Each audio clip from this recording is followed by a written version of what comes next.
అందరికీ నమస్కారం. దేవీ నవరాత్రులు ప్రారంభం.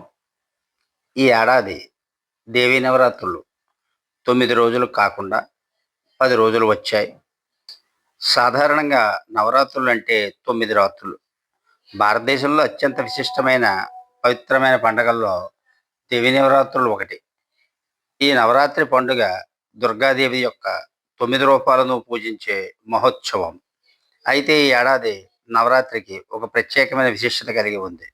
అదేమిటంటే పండితులు చెబుతున్న ప్రకారం ఈసారి దేవీ నవరాత్రులు 10 రోజులు రానున్నాయి. 11వ రోజు దసరా పండుగ జరుపుకోనున్నారు. ఈ దసరా పండుగ సెప్టెంబర్ 22వ తేదీన ప్రారంభమై అక్టోబర్ 2వ తేదీన విజయదశమి దసరా పండుగతో ముగియనుంది. అక్టోబర్ 2వ తేదీనే దుర్గాదేవి నిమజ్జనం కూడా నిర్వహిస్తారు. అలాగే మరో విశేషం ఏమిటంటే ఈసారి దేవీ నవరాత్రులు సెప్టెంబర్ 22వ తేదీ నుంచి నవరాత్రి ఉత్సవాలు ప్రారంభమవుతాయి. అయితే సెప్టెంబర్ 24, 25 తేదీల్లో తృతీయ తిథి ఉపవాసం పాటిస్తారు. ఈ ఏడాది తృతీయ తిథి 2 రోజులు ఉండడంతో ఈ కారణంగా దసరా నవరాత్రి ఉత్సవాల్లో ఒక రోజు పెరిగింది.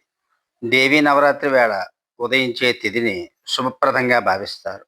అయితే క్షీణిస్తున్న తిథిని మాత్రం అశుభంగా భావిస్తారు. ఈ దసరా దేవీ నవరాత్రి వేళ ఉదయించే తిథి బలం, నూతనోత్సాహం, సానుకూల శక్తికి చిహ్నంగా భావిస్తారు. శారదీయ నవరాత్రి పండుగ ప్రతి ఏడాది ఆశ్వయుజ మాసం శుక్లపక్షంలోని ప్రతిపాదన తిథి రోజు నుంచి ప్రారంభమవుతుంది. ఇది వృద్ధి చెందుతున్న చంద్రునికి చిహ్నంగా పరిగణిస్తారు. ఈ విశిష్టమైన సమయం సానుకూలతకు, శక్తి అభివృద్ధికి కారణంగా భావిస్తారు. ఈ శారదీయ నవరాత్రుల్లో భాగంగా ఉపవాసం, ధ్యానం, దుర్గాదేవిని పూజించడం వంటి వాటి ద్వారా భక్తులు తమలోని అంతర్గత శక్తిని మేల్కొల్పి జీవితాల్లో సానుకూల మార్పులకు తీసుకురావచ్చుననేది నమ్ముతారు. ఈ సంవత్సరం చైత్ర నవరాత్రి ఆదివారం రోజు ప్రారంభం కావడం వల్ల దుర్గాదేవి ఏనుగుపై భూమికి వస్తారని విశ్వాసం. జ్యోతిష్శాస్త్ర ప్రకారం దుర్గాదేవి ఏనుగుపై భూమిపైకి రావటం చాలా శుభసూచకం. ఈ విశిష్టమైన వేళ భూమిపై వికాసం, శాంతి, సానుకూల మార్పులకు సంకేతంగా భావిస్తున్నారు. వర్షాలు సకాలంలో కురిసి పంటలు బాగా పండి దేశం సుభిక్షంగా ఉంటుందని నమ్ముతారు. అంతేకాకుండా దుర్గాదేవిని భక్తులను కష్టాల నుంచి విముక్తి కలిగించే శక్తి, సమృద్ధిని, సుఖ సంతోషాలను ప్రసాదిస్తుందని ప్రగాఢ విశ్వాసం. దసరా నవరాత్రులు అమ్మవారికి ఒక్కో రోజు ఒక్కో నైవేద్యం. అవి ఏమిటంటే ఈరోజు తెలుసుకుందాం. దుర్గమ్మ తల్లి నిజంగానే చల్లని తల్లి. ముల్లోకాలకు మూలమైన లక్ష్మి. సరస్వతి, పార్వతి దేవికే మూలమైన తల్లి. ఆ తల్లిని భక్తితో ప్రార్థిస్తే చాలు జ్ఞానం, ఐశ్వర్యం, సంతానం, కీర్తి ప్రతిష్టలు అన్నీ కోరిన కోరికలు తీర్చే కల్పవల్లి. ముఖ్యంగా ఆశ్వయుజ మాసంలో వచ్చే శరన్నవరాత్రుల్లో అమ్మవారిని దర్శించుకుంటే చాలు అన్నీ శుభాలే. ఈ క్రమంలో దేవీ నవరాత్రుల వేళ అమ్మవారికి ఏ రోజు ఎలాంటి ప్రసాదాలు నైవేద్యంగా సమర్పిస్తారో తెలుసుకుందాం. దసరా 2025 పండుగ సందర్భంగా నిర్వహించే దేవీ నవరాత్రులు విజయవాడలోని ఇంద్రకీలాద్రి శ్రీశైల క్షేత్రంలో అంగరంగ వైభవంగా జరుగుతాయి. అయితే వేదవ్యాసుడు రచించిన దేవీ భాగవతం ప్రకారం దుర్గాదేవి ఆరాధనకు ఎంతో విశిష్టమైనది. ఈ క్రమంలో ఏ రోజున ఎలాంటి నైవేద్యం సమర్పిస్తారో తెలుసుకుందాం. మొదటి రోజు బాలా త్రిపుర సుందరి దేవిని త్రిమూర్తులైన బ్రహ్మ, విష్ణు, మహేశ్వరులను శాసించే శక్తిగా భావిస్తారు. అమ్మవారు 16 ఏళ్ల బాలిక రూపంలో ఉంటుంది. ఈ రూపంలో ఉన్న అమ్మవారి చేతిలో పుస్తకం, రుద్రాక్షమాల, అభయముద్ర, జ్ఞానముద్ర వంటివి ఉంటాయి. ఇవి జ్ఞానానికి, అభయానికి ప్రతీకలుగా భావిస్తారు. అమ్మవారికి పులిహోరను ప్రసాదంగా సమర్పిస్తారు. శనగపిండి లడ్డూలను కూడా ప్రసాదంగా సమర్పిస్తారు. గాయత్రీదేవి అలంకారం. ఈ గాయత్రీదేవిని వేదమాతగా, పంచముఖిగా, సప్తరథంపై కూర్చున్న సూర్యదేవతగా పూజిస్తారు. ఈ రూపంలోని అమ్మవారు జ్ఞానానికి, శ్రేయస్సుకు, శాంతికి ప్రతీక. ఈ పంచముఖ అమ్మవారు మానవ శరీరానికి, విశ్వానికి మూల కారణంగా భావిస్తారు. ఈ గాయత్రీదేవికి బెల్లం పొంగలి నైవేద్యంగా సమర్పిస్తారు. అలాగే పాలు, తేనె, నెయ్యితో చేసిన పదార్థాలు కూడా నైవేద్యంగా పెడతారు. కొన్ని ప్రాంతాల్లో కొబ్బరి అన్నం నైవేద్యంగా సమర్పించడం ఒక సంప్రదాయం. శ్రీ అన్నపూర్ణాదేవి అలంకారం. దసరా నవరాత్రుల్లో శ్రీ అన్నపూర్ణాదేవిని అలంకరించి ఆరాధిస్తారు. అన్నపూర్ణాదేవి అంటే ఆహారం ఇచ్చే తల్లి. అమ్మవారి ఈ ఈ రూపం శక్తి, సంపద, ఆహారానికి ప్రతీక. అమ్మవారిని ఈ రూపంలో పూజించడం ద్వారా ఆకలి, పేదరికం, దుఃఖం తొలగిపోతాయని భక్తుల నమ్మకం. అన్నపూర్ణాదేవికి కొబ్బరి అన్నం నైవేద్యంగా పెడితే దుఃఖం తొలగిపోతుందని నమ్ముతారు. అన్నపూర్ణాదేవికి కొబ్బరి అన్నం నైవేద్యంగా సమర్పిస్తారు. అలాగే అన్నం, నెయ్యి, కూరగాయలతో తయారు చేసిన భోజనం, లడ్డు, గారెలు, పులిహోర వంటివి కూడా నైవేద్యంగా పెడతారు. శ్రీ కాత్యాయనీదేవి అలంకారం. దసరా నవరాత్రుల్లో భాగంగా అమ్మవారిని శ్రీ కాత్యాయనీదేవిగా అలంకరించి పూజిస్తారు. హిందూ ఆచారాల ప్రకారం కాత్యాయనీదేవి రూపం చాలా తేజోవంతంగా ఉంటుంది. ఈ కాత్యాయనీదేవిని ఎవరైతే భక్తి శ్రద్ధలతో పూజిస్తారో వారికి పుణ్యఫలం లభిస్తుందని నమ్మకం. అమ్మవారికి బెల్లం, పొంగలి, దద్దోజనం, గారెలు, లడ్డు, పులిహోర వంటివి నైవేద్యంగా సమర్పిస్తారు. శ్రీ మహాలక్ష్మీదేవి అలంకారం. దసరా నవరాత్రుల్లో భాగంగా అమ్మవారిని శ్రీ కాత్యాయనీదేవిగా అలంకరించి పూజిస్తారు. ఈ మహాలక్ష్మీదేవి ఐశ్వర్యానికి, సంపద, శాంతి, శుభాలకు ప్రతీక. ఈమెను సకల సంపదలు ప్రసాదిస్తుందని నమ్మకం. ఆర్థికంగానే కాకుండా ఆధ్యాత్మికంగా కూడా అభివృద్ధి చెందుతారని విశ్వాసం. అయితే అయితే మహాలక్ష్మీదేవికి గారెల నైవేద్యంగా సమర్పించడం ఒక సంప్రదాయంగా ఉంది. అలాగే క్షీరాన్నం, పాయసం, పులిహోర వంటివి కూడా అమ్మవారికి నైవేద్యంగా సమర్పిస్తారు. శ్రీ లలిత త్రిపుర సుందరీదేవి అలంకారం. లలిత త్రిపుర సుందరీదేవిని త్రిమూర్తులను శాసించే శక్తి, సర్వశక్తిమంతురాలిగా భావిస్తారు. లలిత అంటే అందమైన, త్రిపుర సుందరి అంటే మూడు లోకాల్లో అత్యంత సుందరమైనది అని అర్థంగా చెబుతారు. ఈమెను పూజించడం ద్వారా శక్తి, ధనం, జ్ఞానం, సంతోషం, సంతానం కలుగుతాయని విశ్వాసం. ఈమెకు దద్దోజనం నైవేద్యంగా సమర్పిస్తారు. శ్రీ మహాచండీదేవి అలంకారం. శ్రీ మహాచండీదేవి అలంకారం. మహాచండీదేవి దుర్గమ్మ ఉగ్ర రూపాల్లో ఒకటి. మహాచండీదేవిని పూజించడం వల్ల అహంకారం నశిస్తుందని చెబుతారు. దుష్టశక్తులను, అహంకారాన్ని నాశనం చేయడానికే అమ్మవారు ఈ రూపంలో అవతరించారని విశ్వాసం. అమ్మవారికి బెల్లం పొంగలి నైవేద్యంగా సమర్పించడం ఒక సంప్రదాయం. దద్దోజనం, వడపప్పు కూడా నైవేద్యంగా పెడతారు. శ్రీ సరస్వతీదేవి అలంకారం. సరస్వతీదేవి జ్ఞానానికి, విద్యకు, సంగీతానికి, కళలకు అధిదేవతగా భావిస్తారు. ఈమెను శారద, వాగ్దేవి, శారదాంబ, భారతి, వాణి వంటి అనేక రూపాల్లో పూజిస్తారు. ఈమెను భక్తితో పూజించడం ద్వారా జ్ఞానం, విద్య, కళలు, సంగీతం వంటి జ్ఞానాన్ని పొందుతారని విశ్వాసం. సరస్వతీదేవికి పాయసం, పెసరట్టు, వడపప్పు, దద్దోజనం, బెల్లం, పొంగలి వంటి పదార్థాలను నైవేద్యంగా సమర్పిస్తారు. శ్రీ దుర్గాదేవి అలంకారం.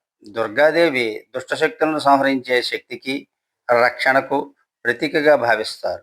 ఈమె శక్తి జ్ఞానం, ఐశ్వర్యం, శాంతి, ధైర్యం, ధనం, సంతానం వంటి శక్తులను ప్రసాదిస్తుందని విశ్వాసం. ఈమెను పూజించడం ద్వారా దుఃఖం, పేదరికం నుండి రక్షించబడతారని నమ్మకం.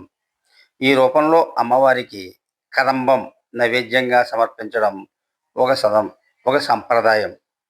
పులిహార, దద్దోజనం, పాయసం, వడపప్పు కూడా నైవేద్యంగా సమర్పించడం చేస్తారు. ఇక శ్రీ మహిషాసుర మర్దినీదేవి అలంకారం.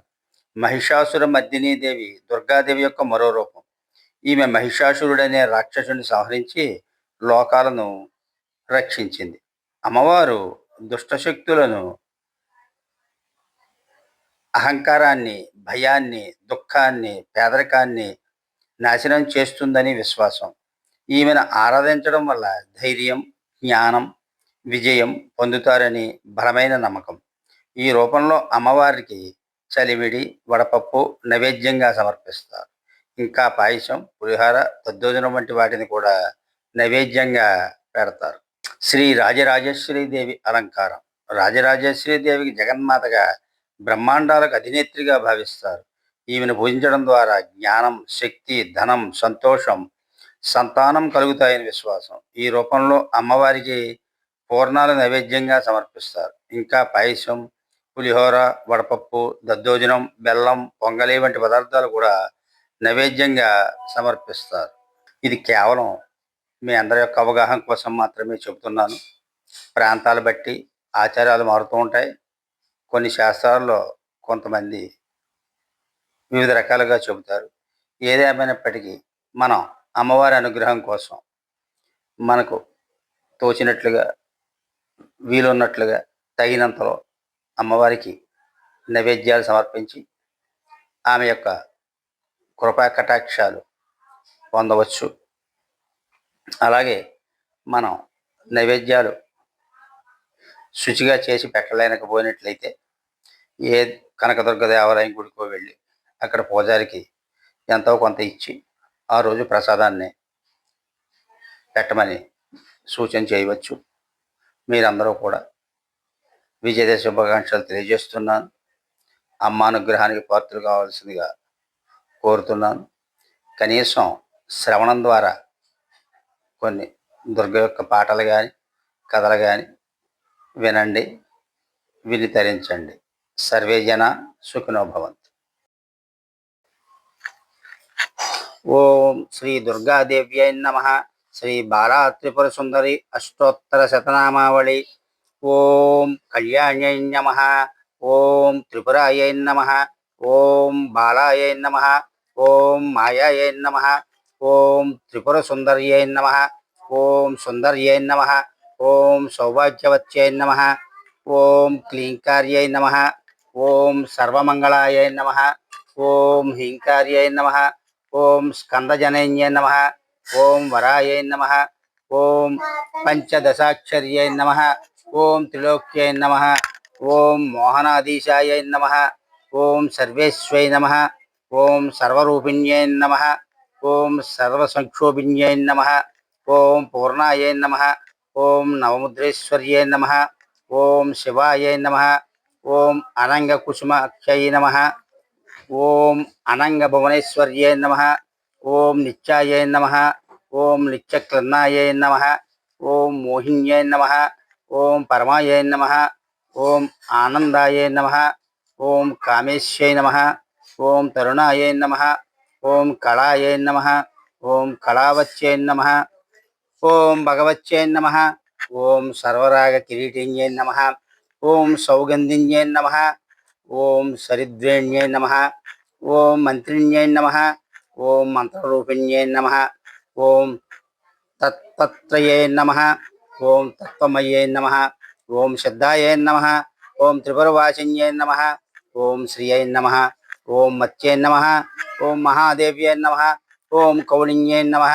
ఓం పరదేవతాయై నమః. ఓం కైవల్యరేఖాయై నమః. ఓం వశిన్యై నమః. ఓం సర్వేశ్వర్యై నమః. ఓం సర్వమాతృకాయై నమః. ఓం విష్ణుస్వరూపిణ్యై నమః. ఓం దేవమాత్రే నమః. ఓం సర్వసంపత్ప్రాయిన్యై నమః. ఓం కెంకర్యై నమః. ఓం మాత్రే నమః. ఓం గీర్వాణ్యై నమః. ఓం సురాపానామోదిన్యై నమః. ఓం ఆధారయై నమః. ఓం హితపత్నికాయై నమః. ఓం స్వాదిష్టాన సమాశ్రయాయై నమః. ఓం అజ్ఞాయై నమః. ఓం పద్మసనాసీనాయై నమః. ఓం విశుద్ధస్థల సంస్థితాయై నమః. ఓం అష్టత్రిశంకళామూర్త్యై నమః. ఓం సుషుమ్నాయై నమః. ఓం చారుమధ్యాయై నమః. ఓం యోగీశ్వర్యై నమః. ఓం మునిజయాయై నమః. ఓం పరబ్రహ్మస్వరూపిణ్యై నమః. ఓం చతుర్భుజాయై నమః. ఓం చంద్రచూడాయై నమః. ఓం పురాణగమరూపిణ్యై నమః. ఓం ఐంకారాదయై నమః. ఓం మహావిద్యాయై నమః. ఓం మహాప్రణవిన్యై నమః.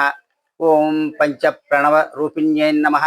ఓం భూతేశ్వర్యై నమ, ఓం భూతమయై నమ, ఓం పంచాశద్వరూపిణే నమ, ఓం షోడశన్యాస మహాభూషాయ నమ, ఓం కామాక్షయ నమ, ఓం దళమాతృకాయ నమ, ఓం ఆధారశక్తే నమ, ఓం తరుణ్యే నమ, ఓం లక్ష్మీ నమ, ఓం త్రిపురభైరవ్యే నమ, ఓం శామన్యే నమ, ఓం సచ్చిదానందరూపిణ్యే నమ, ఓం మంగళదాయిన్యే నమ, ఓం మాన్యాయ నమ, ఓం సర్వమంగళదాయిన్యే నమ, ఓం యోగలక్ష్మీ నమ, ఓం భోగలక్ష్మీ నమ, ఓం రాజలక్ష్మీ నమ, ఓం త్రికోణగాయ నమ, ఓం సర్వసౌభాగ్య సంపన్నాయ నమ, ఓం సర్వసంపత్తిదాయిన్యే నమ, ఓం నవకోణ పురావాసాయ నమ, ఓం బిందుత్రయ సమన్వితాయ నమ.